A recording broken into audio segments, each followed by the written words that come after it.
மூன்றாவதாக ஆபிரகாமை பற்றி பார்ப்போம். தேவனாகிய கர்த்தர் ஆபிரகாமுடனே செய்த உடன்படிக்கை.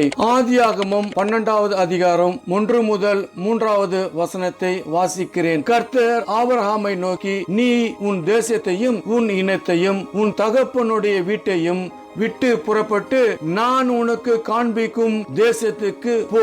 2வது வசனம் வாசிக்கிறேன். நான் உன்னை பெரிய ஜாதியாக்கி உன்னை ஆசீர்வதித்து உன் பேரை பெருமைப்படுத்துவேன். நீ ஆசீர்வாதமாய் இருப்பாய். 3வது வசனம். உன்னை ஆசீர்வதிக்கிறவர்களை ஆசீர்வதிப்பேன், உன்னை சபிக்கிறவனை சபிப்பேன். பூமியில் உள்ள வம்சங்கள் எல்லாம் உனக்குள் ஆசீர்வதிக்கப்படும் என்றார். அற்புதமான அழைப்பு. ஆதியாகமம் 17ஆம் அதிகாரம் 13வது வசனத்தின்படி, உன் வீட்டிலே பிறந்த பிள்ளையும் உன் பணத்திற்கு கொல்லப்பட்டவனும் விருத்த சேதனம் பண்ணப்பட வேண்டியது அவசியம். இப்படி என் உடன்படிக்கையை உங்கள் மாமிசத்திலே நித்திய உடன்படிக்கையாக இருக்க கடவுது. மட்டுமல்ல, அவன் சந்ததியாருக்கும் நித்திய உடன்படிக்கையை கொடுத்தார். எடுத்து வாசிக்கலாம். ஆதியாகமம் 17ஆம் அதிகாரம் 19வது வசனத்தில், அப்பொழுது தேவன், உன் மனைவியாகிய சாராள் நிச்சயமாய் உனக்கு ஒரு குமாரனை பெறுவாள்,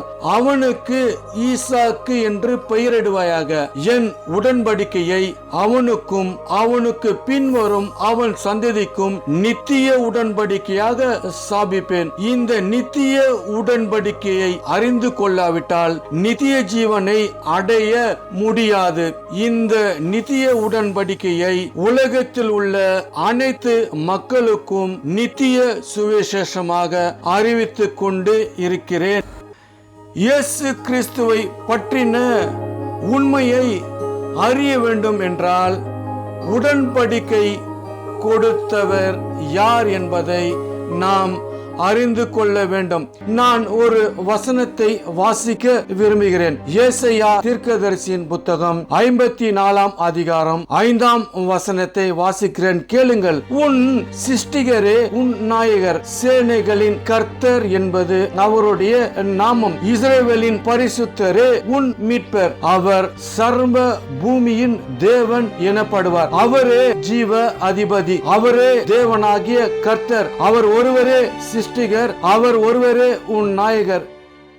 கிறிஸ்துவுக்குள் பிரியமான சகோதர சகோதரிகளே, நம்முடைய கர்த்தராகிய இயேசு கிறிஸ்துவின் கிருபையும் உங்கள் அனைவரோடும் ஆவியினுடனே இருப்பதாக. ஆமென். அல்லேலூயா.